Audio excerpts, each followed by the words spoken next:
Hello, and thank you very much for being here today, and thanks to the conference host for setting up this event. My name is Genevieve Baudoin. I'm an assistant professor in architecture at Kansas State University, as well as a practicing architect. My presentation today revolves around my collaborative practice, which I run with my partner, Bruce Johnson. Our practice operates between architecture and art. The name Dual Ecologies stems from what we've based our practice on, two ecologies, which are fundamentally design tenets that shape the way we work and what we try to hold ourselves to in practice. The first ecology revolves around site, recognizing that our work is in direct response to the site and always seeking a larger order that lies outside the boundaries of the site as we define it. The site then is also the scale at which we operate, which can be very large on the order of the region or quite small on the order of the house. The second ecology revolves around tectonics, which for us is essentially the dialogue of opposites, the relation of the base to the frame, the site to the building, or even the representation to the construction. We describe this as a kind of negotiated truce, and this stems in part from our own diverging backgrounds. Our projects fall at both ends of the spectrum of architectural practice. On one end, we do what we like to refer to as reclamation projects, which are primarily designed interventions into existing residences intended for a broad audience. On completion, these houses are sold in the traditional real estate market. This work is built by my partner and myself and is typically clientless. We also do more conventional design consultation with clients. On the other end of the spectrum, we focus on more theoretical projects intended primarily for exhibition and to offer a new lens on the nature of architecture and art. These can be divided into analytical process-driven projects and theoretical unbuilt proposals. I'm using my practice today to hopefully frame a way of working critically. Part of the reason we employ multiple modes of practice from design-build to analysis is that we are interested in how to practice. For my partner and I, design should not be dictated by clients or budgets. It is a thought process. We are interested in making and the nature of building and drawing. But there are three key themes that our work constantly returns to and which I'm arguing provides us with a foundation from which to be critical: the consideration of process, space, and critique. As architects, the role of process is critical, first in the creation of a design and second in the translation to construction. When a piece of architecture is complete, however, the process of its creation has largely vanished unless the architect has chosen to publish any drawings that might capture its evolution. This erasure undermines what the architect actually does. Architecture is a practice. We are working at something that is building towards an outcome. But a work of architecture is not complete at the moment of occupation. It is a constantly evolving process. This makes architecture more akin to art. The artist creates a work, but it requires viewing, and the viewing of a piece of art and its context changes it. Robert Smithson, discussing process relative to art, pushes this notion of process even further. He states that at the low levels of consciousness, the artist experiences undifferentiated or unbounded methods of procedure that break with the focused limits of rational technique. Here, tools are undifferentiated from the material they operate on, or they seem to sink back into their primordial condition. He was challenging the art world to confront the boundaries we impose on the techniques to create and view art. He is also framing his own process where the tools and materials are undifferentiated through the act of pouring or piling. At the limits of architecture, the process, how it is made, can be whittled down to the actions and acting details that play a fundamental role in the architectural space. Like Smithson's description, the methods of procedure begin to break down in this primordial condition, allowing an undifferentiation between design and construction, site and architecture. Our work emphasizes process as an integral part of the finished artifact, be it art or architecture. We approach process as a means and end. The Project 90 Lines is an example of our more experimental work that operates to reveal the limits of architectural space. It is analytical, but it is also a work of art in the sense of understanding the scope of production to express specific intent, and the scope was wrapped up in the activity of its making, its own process. The site for 90 Lines exists in the gaps between the boundaries of the urban, rural, and natural systems. The space between these systems is transformed in the same manner as a ruin by repeated use, neglect, reinvigoration, and gradual sedimentation. In this sense, 90 Lines is also a work in process and about process. It delimits an unfolding and malleable space that adjusts to the ways its boundaries work internally and their complex and responsive interactions. Like a ruin, there is a residue of order you can perceive. The space of 90 lines is architectural. The tree canopy and boundaries provide a sense of enclosure, and the rudimentary program is an invitation to move, marked by the path. It also has a primitive tectonic created through the functional nature of pouring concrete. The internalized process of the path is construction in its primordial form, driven by control joints and formwork. Subtle variations and compensations in the angles of the joints create the sidewalk, which then sets up a parallel condition with the rural system, waxing and waning in proximity to this line on the one side and the urban system on the other. This is a space that exists in time. It is best felt by moving through it. The control joints meter the juxtaposition of two independent internalized orders. These lines provide a counterpoint to the linearity of the space. 90 lines was first a methodical documentation. Each control joint was processed photographically in relation to the fence and the trees, and its profile measured. And you can see some examples of this photography here. Beyond photographic documentation, the focus for 90 lines became centered on the translation of this space into a legible form that would capture its complexities. To do this, traditional methods of architectural representation seemed less significant. The space is not static, and the built elements of this space rarely see privilege on an architectural drawing. The act of playing a piece of music is not precisely a translation. Ambiguities are present in any composition, leaving gaps in understanding, or more importantly, potentialities in the ability of the performer to change the intentions of the music to suit their own purposes. Notation, as it relates to both musical composition and the architectural drawing, has power because of its authority to translate, and at the same time the power to subvert that authority through the act of performing or building. This indeterminacy was critical to 90 lines. The notation created through the processing of the site could provoke an understanding of the architectural qualities of the space through its performance. Musical notation seemed the most appropriate method to capture this complexity, and you can see the composition that was generated here. By letting go of the conventional perception of architecture as object applied to a site, the conventional way of considering building enclosure and structure is less static, undifferentiated from the site. The relevance of process in the creation of space for this project is tactical, not strategic.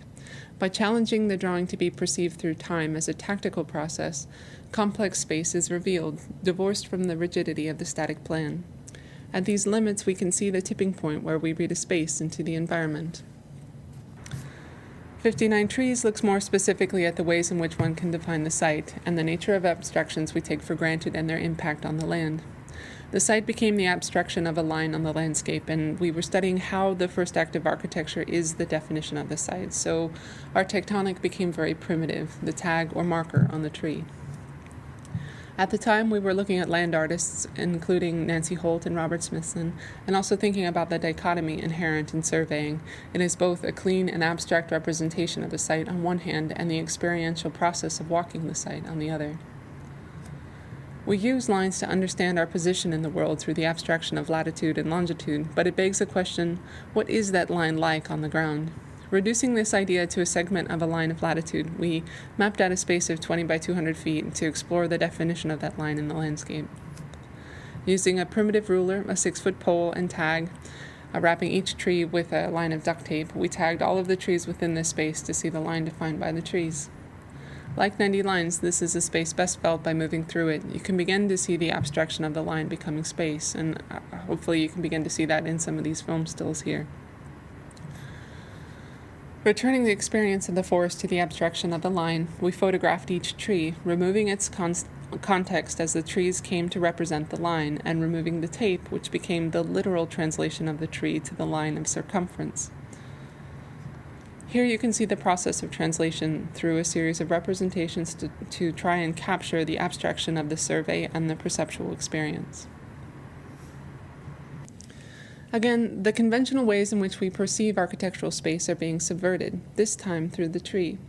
The significance for us in this kind of project is the examination of the dichotomy in the way we define site as an experiential process and through the abstraction of representations. The next theme I want to address is space. Donald Judd states that space is made by an artist or an architect. It is not found and packaged. It is made by thought. Therefore, most buildings have no space, and most people are not aware of this absence. Of course, they don't miss real space and don't desire it. Sometimes when they are traveling, they enter a cathedral, recognize space, and thank God instead of the architect. The creation of space is paramount in architecture, but as Judd states, it is something that has often been misapplied to architecture. Enclosure does not imply space, and there is plenty of architecture in the world today without any real defined space. This was of particular importance to Judd because it can be easy to see Judd's work as abstract objects when they are really contingent on their context. He was a strong proponent of permanent installations, and this ultimately drove him to establish what is now the Chinati Foundation in Marfa, Texas. The work shown there is intended for the space it is in. The art defines this space you move through. For Judd, the gallery was more often than not unsuitable for his work, so he stepped outside of the normative model of showing work by establishing his own venue to view his work and that of his colleagues. Our design-build work can be seen through the lens of permanent installation. For us, the work is not about radically transforming the form of the house, but to create space through our interventions. The house for 7930 exists on converted agricultural lands in suburban Kansas City. We were interested in evoking this context that has been effectively erased in favor of cheap development. Looking at the kind of patterns created by the trace of crop harvesting.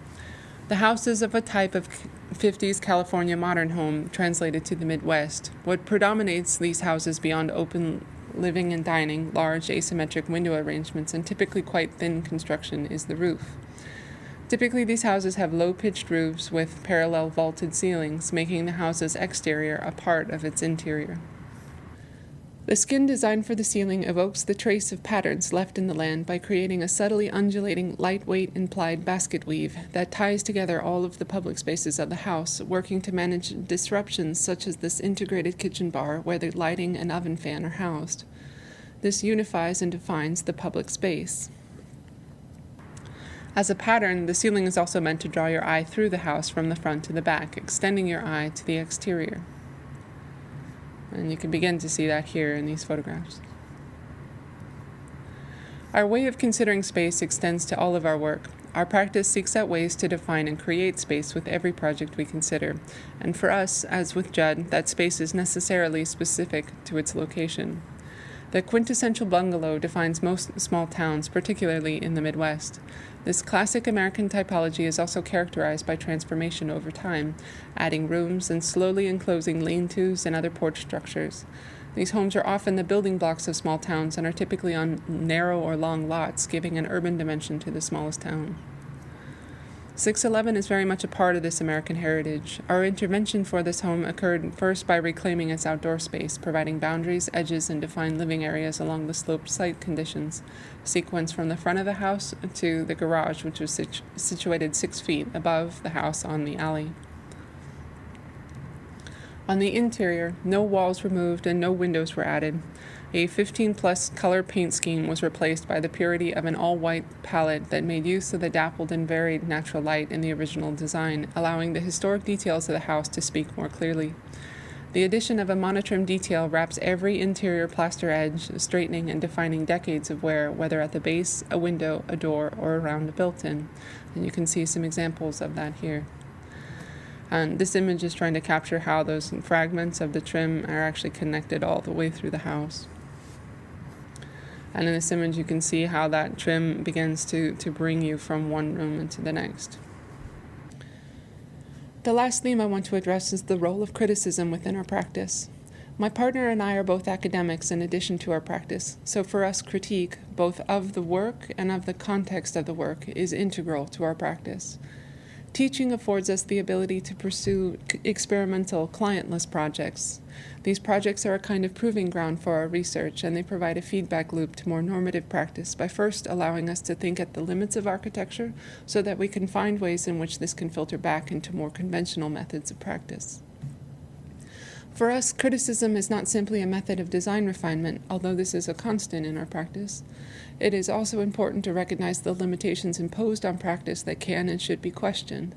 In this sense, we see a parallel to the mindset and methodologies of Gordon Matta Clark. For Matta Clark, it was not only reasonable, but a responsibility of the artist to claim neglected space. Referring to his Day's End project, he stated that since most or all terminals that are not still in use are standing wide open, it would seem a city-condoned anarchy reigns there. In this state of affairs, it would seem within the rights of an artist, or any other person for that matter, to enter such a premises with a desire to improve the property, to transform the structure into a place of interest, fascination, and value. Clark's early training as an architect also became the ideology he continued to resist throughout his career. His work is not anti-architecture, although his brazen cutting into structures might belie that point. He was interested in what author Stephen Walker describes as discrete violations, where the juxtaposition of removing something we take for granted, like a wall, forces the viewer to engage in the context of the structure. The absence activates the viewer's awareness. In this case, with the photograph you see here, he was purchasing inaccessible or unusable pieces of surplus land as a critique of ownership. In our practice, our theoretical projects are intended to critique their context. Case Study 1, for instance, is a proposal for a new housing type embedded in the typical American suburb.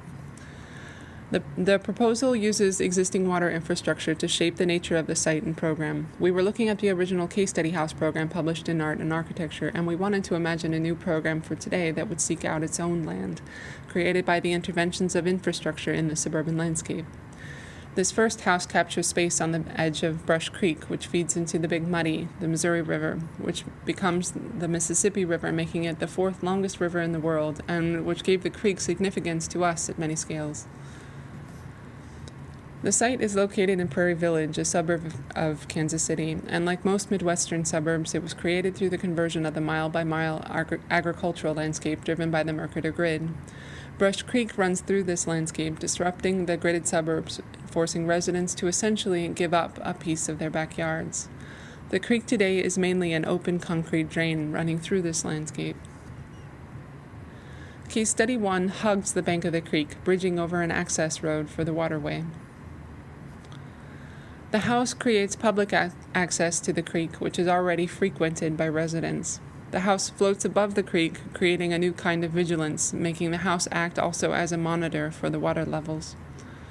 The yard is terraced to help delay the entry of water into the creek system, engaging the resident, now steward, in the systems the house taps into. The structure of the house is through two heavy concrete cores that emerge from the ground of the bank, providing the services to the house, including ground source heating and cooling, taking advantage of the nearby tunnel. The house is hung from these cores by a lightweight space frame, which you can see here. Case Study 2 also engages in an existing water infrastructure to shape the nature of the site and program. The project is the second to consider a new case study house program. Albuquerque has also seen the wholesale conversion of cheap land into suburbs, but unlike Prairie Village, the land used to develop these suburbs is on the mesas wedged between the neighboring Sandia Mountains and the valley. The flash flooding off of the mountains was so severe, the Army Corps has now channelized the whole arroyo, or dry gulch, system into a concrete megaditch. The site we chose is a detention basin, which acts as a kind of infrastructural void within the suburban fabric, similar to Case Study 1. This basin lies at the end of a converted arroyo mashed up against the northern diversion channel, which essentially acts as a large gutter for the entire city. The site is a large fenced-in bowl carved into the fabric, which is already disrupted by the diversion channel, which you can see here. The house attempts to capture and hold back water that would simply discharge into the river by borrowing from the mechanical nature of the pumping station.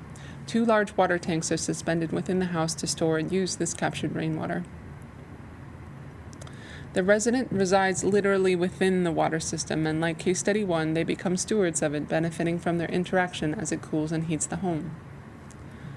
The house extends from the current access road, linking it to the pumping station across this basin, which is located on the levee of the arroyo, and you can see that best here in these model photographs. And here you can see the way the layers of the landscape are actually working with this composite drawing, from the mountains to the diversion channel to the basin below. By framing the work of Smithson, Judd, and Matta Clark through the lens of process, space, and critique, I'm not trying to pigeonhole these artists into one particular focus. All three used all of these themes to define their work.